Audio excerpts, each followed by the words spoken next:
It all begins with a typical day in class 2 to 3 of a high school. Suddenly, a bright beam of light appears, obliterating the entire class. As the screen fades to black, a student named Kumo awakens to find herself reincarnated as a spider hatchling. To her horror, she is surrounded by hundreds of other spiderlings, all hatching simultaneously. With no food available, the spiderlings resort to cannibalism, consuming their siblings to survive. Kumo quickly grasps the peril she's in when she witnesses her mother devouring several newborn spiderlings.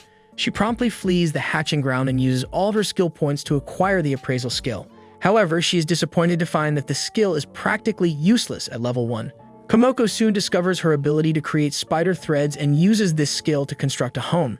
Unfortunately, this activity drains her energy, leaving her on the brink of starvation. Left with no other option, she consumes a deceased spider she had found earlier, earning her the title Kin Eater and 2 new skills, Taboo level 1 and Heretic Magic level 1. Kumoko's spider web successfully ensnares an Elro frog, a creature that spits poison. After a grueling battle, she manages to defeat the frog, albeit suffering multiple injuries. She then consumes her prey. Meanwhile, a school welcoming ceremony reveals that Yamada Shunsuke and Ushima Kaneda have been reincarnated as Schlain Shun Zagan Analyte and Carnatia Kachiasiri Anabald, respectively. Shun is now a prince and Katia is a duke's daughter. Both are hailed as prodigies in their kingdom. Their teacher, Opazaki Kanami, has been reincarnated as an elf named Philomos Herafinas. The trio meets with Shun's sister, Sulisha Su Analyte, and 2 other reincarnations, Natsu Kengo, now Hugo Baint von Rengzan, and Hazeby Yuka, now Yuri Ulin. It is then revealed that Shun's familiar is another reincarnation, Shinohara Mare, who is now a lizard-like monster called Ferun. Philomos discloses that she is currently looking after 11 other reincarnations, but there are still others who are unaccounted for. We are shown a flashback to the students of class 2 to 3 in their previous lives. Yamada Shunsuke and Ushima Kaneda were friends, while Wakaba Hero was the victim of bullying by Shinohara Mare. This glimpse into their past lives sets the stage for the complex dynamics and relationships that will unfold in their new incarnations. In the present, Hugo reincarnated as the crown prince of the Rengzan Empire, and Shun are engaged in a conversation before class starts. It is revealed that Shun's older brother is none other than Julius the Hero, a figure of strength and valor whom Shun greatly admires and aspires to emulate. However, Hugo, fueled by ambition and pride, boldly declares that he will surpass them all and become the strongest human.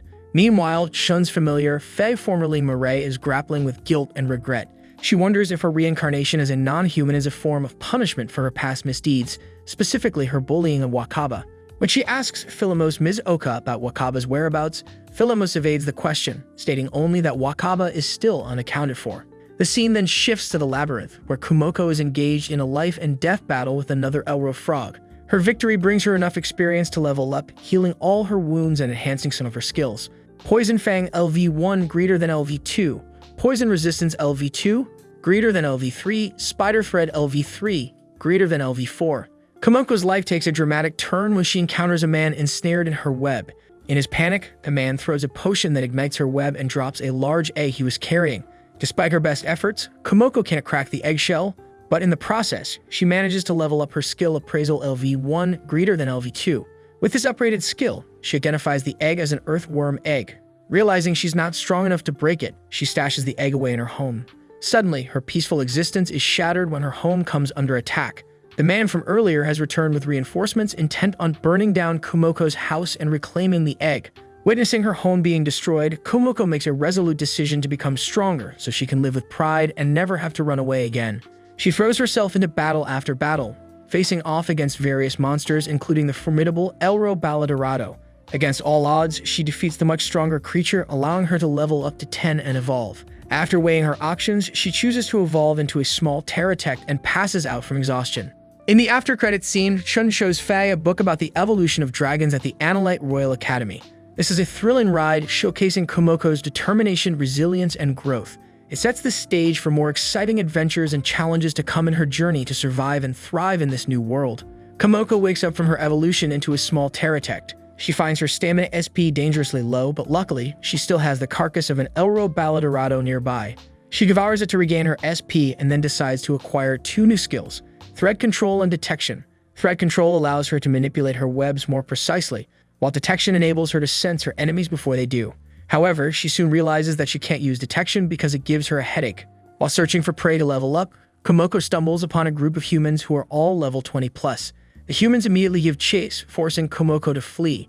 In her escape, she encounters numerous monsters, which she narrowly evades, leaving the humans to deal with them. Unfortunately, Kumoko then stumbles into a pit, falling deeper into the labyrinth. Back in the kingdom of Annihilate, Yuri informs the class that they are having a practical magic exercise in the western woods of the academy. Yuri, now a devout follower of the Word of God religion, preaches the teachings to Shun during their conversation. During a practical magic exercise, the class is taught water magic. Hugo gets competitive with Shun, trying to prove that he is a better magic user. This leads to Hugo using fire magic even though the practical class is focused on water magic. Shun thinks Hugo went too far and uses his water magic to cancel out Hugo's fire. Suddenly, the class is attacked by an earthworm. Oriza-sensei tries to stop the worm's attack but is killed instead. Hugo tries to show off his fire magic but fails to deal any damage to the dragon because of the earthworm's imperial scales and gets injured after getting hit by the worm's tail. Shun, Yuri, and Sue manage to combine their water magic to deal a blow to the worm. Shun then uses mental warfare and magic warfare to temporarily boost his capabilities and block the earthworm's breath attack. Hugo then goes on a crazed streak, shooting fireballs randomly at both the worm and his allies, forcing Shun to incapacitate Hugo with water magic. Fee, sensing the danger, jumps into the worm, biting its neck and destroying some of its scales, allowing Shun to cleanly behead the worm. In a shocking revelation, Fee gains the title Kin Eater, implying that the earthworm was one of Fee's parents, shocking Sue, Yuri, and Katya. Shun is affected the most by the revelation and falls onto his knees. In the after-credits scene, Kumoko is shown being attacked by Finjacoats as she falls down the pit. At the bottom, she encounters 3 Elro Baladerados, leaving her no choice but to hide. Kumoko then comes face-to-face with Earth Dragon Araba. Earth Dragon Araba makes quick work of the Finjacoats and Elro Baladerados, showing unimaginable power. Sensing that her life is in danger, Kumo tries to crawl away from the battle, but she quickly stops in her track as Araba locks onto her next. The story is a thrilling blend of action, suspense, and revelations, setting the stage for more exciting adventures to come. Later, we are shown the formidable Earth Dragon Araba deciding to ignore Kumoko, leaving her to navigate the perils of the lower stratum on her own. In this dangerous environment, where even the monsters from the upper stratum are considered weak, Kumoko relies on her stealth skill to stay out of harm's way. She encounters numerous powerful monsters, including the Elro Greshagard, High Finjacoat, and Greater Terratect. Desperate for sustenance, Kumoko decides to consume one of the numerous Elro Gastrucks on the wall. However, she immediately regrets her decision as the Gastruck not only tastes terrible, but also inflicts rot damage. As a result, Kumoko levels up her skill to Rot Resistance LV3. She decides that she will only eat the Gastruck in the worst-case scenario. Fortunately, she finds some high-level Elro Randonals for food. By defeating the Randonals, she acquires 2 new skills, Poison Magic and Poison Synthesis. While she cannot use Poison Magic yet, Poison Synthesis allows her to create a blob of weak poison, consuming MP in the process. After successfully evading a horde of Bagragratch, Kumoko is attacked by an Anagrach, forcing her to kill it. Right before the Anagrach dies, it lets out an ominous scream. Kumoko eats the entire Anagrach, then proceeds to build a nest-like shelter, high on the side of the wall using rocks as the base. Waking up in the middle of her sleep, she realizes that she is surrounded by countless Anagrach. Kumoko deduces that she has been marked by the Anagrach that she killed earlier, and now its entire horde is out for vengeance. With nowhere to run, Kumoko is cornered inside her nest. She decides to build nets of soap below her nest to stop the Anagrach from climbing up, all the while getting bombarded by rocks.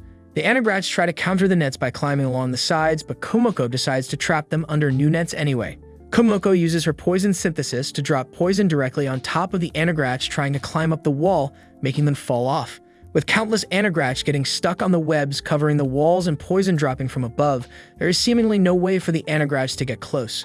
However, the Anagrach use their own stuck allies as ladders to traverse the webs, and some manage to get inside the nest. Kumoko reacts in time and bound the Anagrach with her threads. She decides to use these Anagrach bodies as a barrier for her nest. Sensing her intention, the Anagrach within the nest roll off and drop to their death. They would rather die than get in the way of their comrades. As the fight drags on, Kumoko suffers multiple injuries, including getting one of her legs torn off, only to be completely healed by leveling up. She then covers all of the Anagrachs, climbing the wall with threads, and triggers a rock slide, killing most of the Anagrachs on the wall. The battle isn't over yet as 3 Bagragratch appear. With their superior physical prowess compared to Anagrachs, the Bagragratch cause a great deal of damage to Kumoko. Only after being tied up by spider thread and having poison poured down their throats do 2 of the 3 Bagragratch finally die. While fighting the last Bagragratch, Kumoko gets half of her body along with 4 legs bitten off. On the edge of consciousness, Kumoko manages to kill the Bagragratch and levels up to receive the full healing, saving her life. In the after-credits scene, Kumoko finds a path to the middle stratum, discovering that it is filled with lava. This series makes sure we get a thrilling blend of action, suspense, and revelations, setting the stage for more exciting adventures to come. Kumoko steps into the middle stratum of the Great Elro Labyrinth, where she is immediately confronted by an Elro Gunarish, a seahorse-like worm that spews fireballs while swimming in magma. Kumoko quickly realizes that her webs, which are highly susceptible to fire, are useless in this environment. The heat of the middle stratum alone is enough to incinerate them. Frustrated and outmatched, Kumoko retreats to the lower stratum, where she sets up a new home and evolves into a small poison Terratect. After her evolution, Kumoko explores the skills she can purchase with her skill points and decides to acquire Pride for 100 skill points. This decision awards her a ruler title, which comes with 2 new skills, Abyss Magic LV10 and Haze. However, since she can't use magic, she tries Haze, which appears to do nothing. Her acquisition of Pride also causes her Taboo skill to increase by 2 levels. The scene then shifts from Kumoko to Shlain and Firun. Fi discusses her evolution, while Shlain uses appraisal to examine her stats. As they head to class, they reflect on the oddity of their situation, attending school in a fantasy world. During class, Yuri, a devout follower of the Word of God religion, has a conversation with Shlain about the Taboo skill. She insists that anyone found to possess this skill should be reported to the Word of God Church for execution. Shlain is taken aback by her violent proclamation, and Faye remains silent, aware that she possesses the Taboo skill due to her Kin Eater title. The narrative returns to Kumoko, who is attempting to figure out how to use magic from her available skills. She also discusses her training in fire resistance, which she hopes will allow her to traverse the middle stratum. However, her plans are interrupted when she is ambushed by the Earth Dragon Kagna. Forced to flee into the middle stratum before she is fully prepared, Kumoko finds herself battling the Gunarish. She discovers that the creature is not as formidable as it seems. It exhausts all its MP and leaves the safety of the magma to physically attack Kumoko, who easily evades its slow movements. After teasing the creature, Kumoko kills it. Her journey deeper into the middle stratum leads to an ambush by 2 Elro Gunisivans. Kumoko employs a variety of strategies, including enhancing her threat with poison and fire resistance. She eventually defeats one of the creatures by lobbing her deadly spider venom into its mouth. When it dies, the other one retreats. Feeling a bit safe, she decides to feast on the catfish-like monster and is overjoyed to discover that it tastes good. It ends with her singing about hunting the Gunsivans to extinction for tasty food. In the kingdom of Annihilate, Faye evolves to get stronger and extend her lifespan. Also reveals that Kumoko is forced to traverse into the middle stratum by Earth Dragon Kagna. She defeats her first worm, an Elro Gunarish, and discovers that Elro Gunsivan meat tastes delicious, vowing to hunt them to extinction. Our spider heroine Kumoko defeats another lava-loving monster, which provides her with enough experience points to evolve into a Zoella. This transformation not only gives Kumoko a new combat-ready look, but also bestows upon her 2 fascinating skills, Patience and Parallel Will. Patience is a survival skill that allows Kumoko to convert MP to HP when the latter is low. It also comes with Heresy Nullification, which enables her to use the powerful skill of detection without suffering from headaches, a side effect she experienced previously. This new skill allows her to perceive the world in a whole new way, giving her a significant advantage in her survival journey. Parallel Will is an extraordinary skill that creates another will inside Kumoko's mind, which can be in charge of specific tasks. This skill essentially gives Kumoko the ability to multitask at an unprecedented level. One will is in charge of controlling her spider body, while the other focuses on processing information. This new skill adds a new layer of complexity and intrigue to Kumoko's character. Meanwhile, in another part of the labyrinth, hero Julius and his party are on a mission to hunt for a certain Terratect named Nightmare's Vestige. Upon finding their target, a fierce battle ensues. The Nightmare's Vestige, along with some greater Terratects, proves to be formidable opponents. However, the Nightmare's Vestige suddenly freezes, as if in fear of something, allowing Julius and his party to claim victory. The source of the Nightmare's Vestige's fear is soon revealed. A mysterious and powerful female character appears on the scene, who is referred to as a demon lord by another character. This new character's appearance adds a thrilling twist to the plot and sets the stage for future confrontations. Back in the labyrinth, Kumoko is delighted with her evolution. Her front legs have transformed into sharp, knife-like appendages, and her body has generated armor plates, enhancing her combat capabilities. She also purchases the Perseverance skill, which increases her chances of survival when her health is low. However, this skill also increases her Taboo skill, adding another layer of complexity to her character. Kumoko indulges herself in a large library of skills to choose from. With the advancement of her Taboo skills, she gets excited at the possibility of becoming a stereotypical Anime Edge Lord. Her second consciousness, a result of her Parallel Will skill, allows her to converse with herself, breaking up the monologues and adding a layer of humor to her solitary existence. Meanwhile, in the human world, Shun, Fei, and Keiichi have a conversation with Ms. Oka, their former homeroom teacher who has reincarnated as an elf. She reveals that out of their classmates, 6 are at the academy, 11 have been taken into custody by the elves, 2 more have just been found, 4 have been confirmed dead, and 3 are still missing. This revelation adds a layer of mystery and intrigue to the plot as the whereabouts and fates of the missing students remain unknown. In a scene change, we go to Shun is attacked by Hugo during an excursion to the mountains. Hugo reveals his sinister plan to kill all the students and then blame it on a monster attack. However, before he can carry out his plan, Ms. Oka intervenes and defeats Hugo using an unknown skill that strips him of his abilities. This confrontation showcases the fluid animation of the series, making even a smaller sword fight very exciting. Back in the labyrinth, Kumoko is satisfied with her progress but expresses disappointment that there is no evolution for her maxed-out appraisal skill. Suddenly, she receives a message from a person called Administrator D, who has crafted a wisdom skill for her. This revelation terrifies Kumoko, as it implies that a godlike being is watching her every move. Later, we see Hugo, swearing revenge against Shun and Mrs. Oka. He is seen accosted by a girl who claims to be one of the missing reincarnations. She offers to help her with Hugo's plans. We are shown the aftermath of Hugo's attempt to kill Shun. As both are princes, the incident is covered up to prevent a war between their 2 kingdoms. This event prompts Shun to reminisce about their past lives in Japan, where Hugo was egotistical but harmless, and the class loner Hiro was bullied by Fei. Back at the academy, Shun, Fei, and Keiichi confront Ms. Oka about her refusal to discuss the dead or missing reincarnations. They specifically ask about Hiro, adding a layer of mystery and intrigue to the plot. The audience is given a glimpse into the students' past lives through a flashback, providing a deeper understanding of their relationships and dynamics. Meanwhile, in the labyrinth, Kumoko's second mind has been spending time learning magical theory, allowing her to begin using actual magic. During an argument with her second self, her dual perception levels up again, granting her 3 minds instead of 2. She decides that her third mind will focus exclusively on learning magic, while she and her second mind focus on staying alive and leveling up. However, Kumoko's progress is interrupted when she is attacked by an injured fire dragon. Despite being wounded, the dragon is still stronger and faster than her. In an attempt to poison it, Kumoko crafts a magic poison bomb. But before she can shoot it into the dragon's mouth, it is blown away by a fireball. The rapid communication she carries out with her 3 minds unlocks the 4th mind. Trapped and unable to dodge, the dragon unleashes a giant fireball at her, leaving her fate uncertain.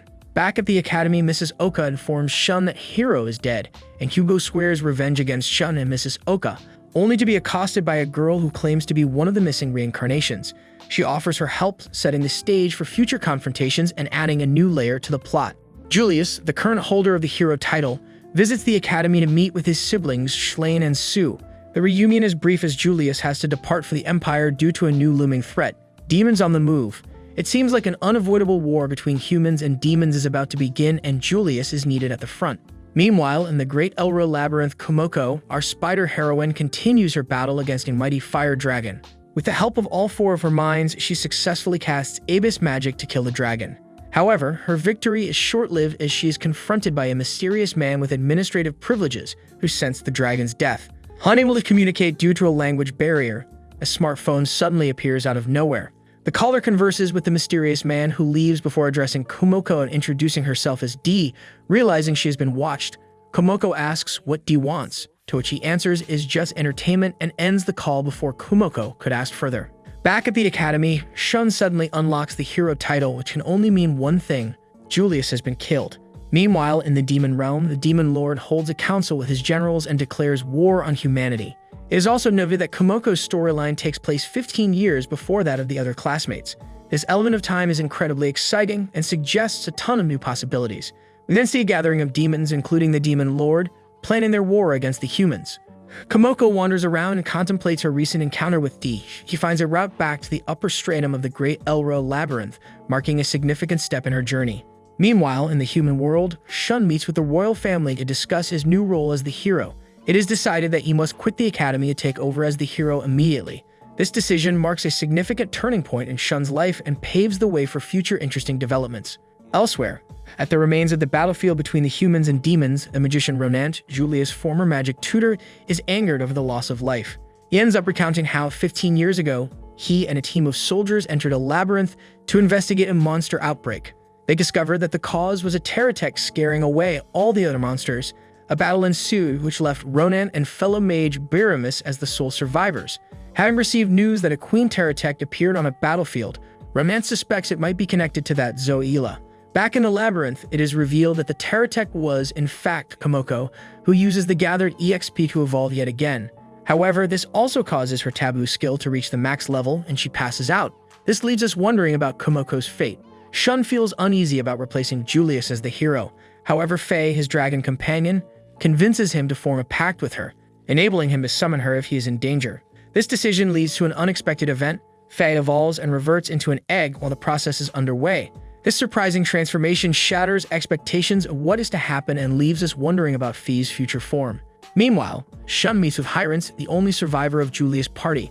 Hyrance explains that they were all killed by a mysterious girl in white, with him only surviving because Julius gave him his revival item. This revelation is a total downer, and it can be felt in the environment of the scene. Shun, instead of blaming Hyrance, takes him as a new teammate, showcasing his maturity and understanding. Back in the labyrinth, due to Taboo reaching level 10, Kumoko starts getting visions that the world is heading toward an apocalypse, but struggles to make sense of it all. Concluding she needs to get stronger and save the world, Kumoko decides to challenge Araba, the Earth Dragon, and begins relentlessly leveling up by clearing out monsters that might get in the way. We then see Kumoko finishing her preparations just as Araba arrives to confront her.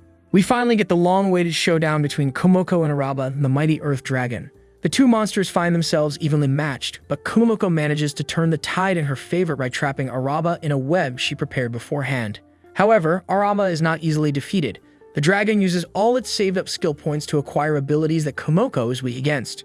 This turn of events puts Kumoko in a corner, and she briefly considers giving up. But showing her indomitable spirit, she resolves to fight to the end. Just as Araba is about to finish her off, the Earth Dragon suddenly collapses. It is then revealed that Kumoko knew she could not win head-on, so she instead used a skill she acquired beforehand to drain Araba's stamina until it succumbed to exhaustion. This clever strategy leads to her victory, showcasing her resourcefulness and determination. However, the victory leaves Kumoko feeling hollow. Araba stops resisting, satisfied with their battle, which angers Kumoko. She kills the dragon, but the victory feels empty. In the present, the Demon Lord reminisces about the time she fought an Earth Dragon, while Shun vows to avenge Julius, unaware that Hugo is plotting against him. Back in the past, Kumoko finally finds a way out of the labyrinth by following a tracking spell she placed on the humans from earlier.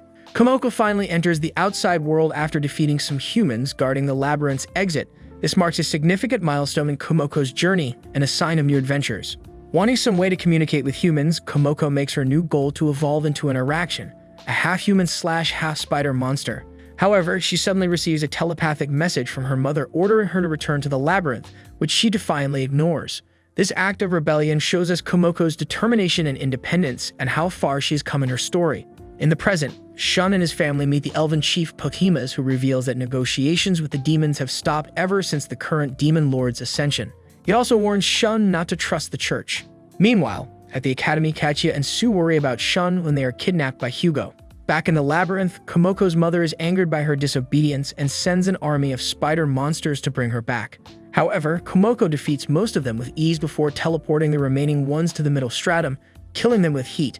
Her mother then once again tries to control her, prompting her to send her parallel minds through their psychic link and attack her mind.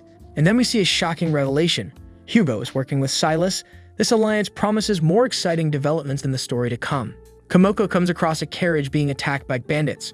She leaps into action, showing power and heroism as she comes to their aid. However, after defeating the attackers, he notices one of the occupants, a vampire baby named Sophia, is a fellow reincarnation.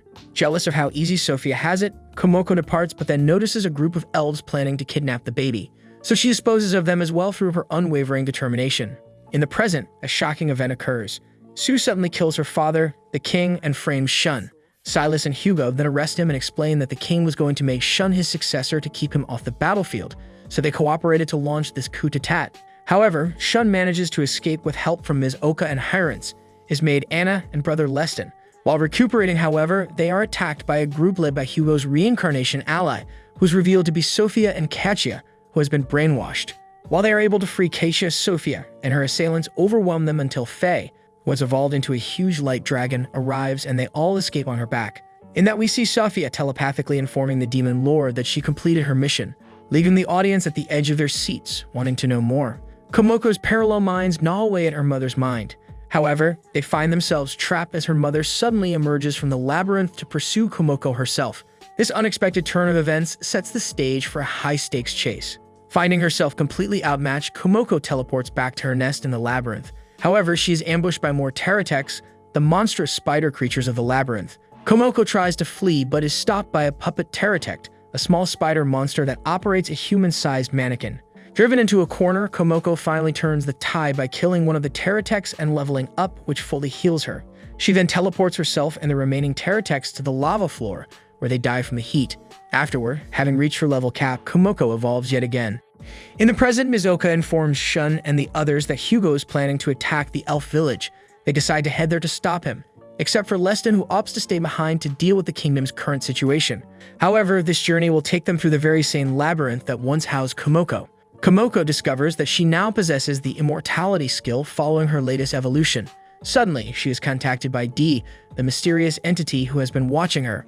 D congratulates Kumoko for being the first to reach this species and reveals the shocking truth behind their reincarnation. The explosion that killed everyone was actually an attempt on D's life by a previous hero and demon king, revealing that D is one of the classmates. In the present, Shum's party has reached the labyrinth, where they recruit a guide named Basgath to lead them through it. Faye reveals she can now assume a human form. Because Hugo's Imperial army is guarding the entrance, the guide sneaks them in through an undersea entrance despite some trouble with the water dragon. Back in the labyrinth, Kumoko has reached the sea where, after having her own water dragon encounter, she gets an idea. Challenging the puppet Teratect again, she kills it by flooding the cave with water before retreating back outside. However, just then, she is suddenly ambushed by the demon lord, the origin Teratect Ariel, who immediately blasts her body to pieces. In a scene change, we see the demon realm, where Ariel, the demon lord, is preparing to launch an attack on the elf village. We know this ominous occurrence will lead to an interesting high-stakes confrontation.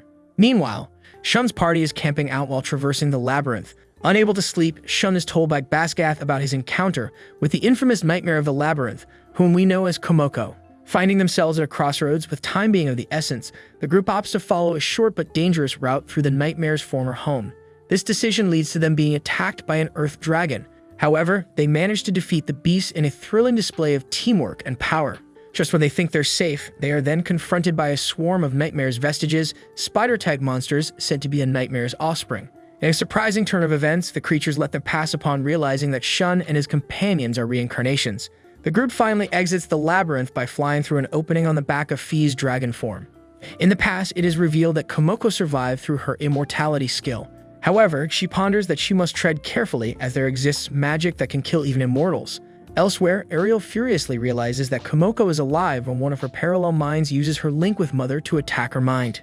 Kumoko finds herself near Sophia's hometown, which is once again under the crosshairs of the elves. In the present, Shun's party is traversing through that same town. While there, they uncover the deep-seated animosity between the world's two dominant religions, the Word of God Church and the Goddess religion. Mizoka drops a bombshell revelation. Hugo has likely brainwashed the heads of the church. This revelation spurs Shun to resolve that they must defeat Hugo. Back in the past, Kumoko leaps into action, killing the elves trying to abduct Sophia along with anyone suspicious. This draws the attention of Potamus, who fears Ariel and the church might have realized his intentions to gather the reincarnations. The church's pontiff, Dustin, also takes notice but chooses to ignore it as he prepares for war against the goddess religion. The townspeople eventually become aware of Kumoko as well and believe she is a divine beast sent by the goddess. In a surprising turn of events, a mother brings her sick child to Kumoko and begs her to heal him, which she reluctantly does. However, the next day, Kumoko finds that word has spread and the entire town has now lined up to be healed by her. Then we see Shum's group finally arriving at Elf Village, where they are met with a shocking sight. Potamus, who they believed had been killed in Hugo's coup, is alive and well. After a night's rest, Mizoka leads Shun, Fee, and Katya to the other reincarnations held at the Elf Village. The reunion is joyous and emotional, but it quickly takes a dark turn. The others reveal that they were, in fact, kidnapped by the elves, causing Shun and his companions to grow suspicious. In the past, Sophia's parents receive a demand from the neighboring country to hand over Kumoko, which they cannot possibly do. Potamus then arrives, but he ultimately opts to not make a move on Sophia, while Kumoko is nearby. Sensing her mother is weakened enough, Kumoko teleports to her to finally kill her, only to end up falling into a trap and nearly being killed. However, her parallel minds then return to her, transferring all the stats they stole from her mother onto her and allowing her to easily kill her before retreating.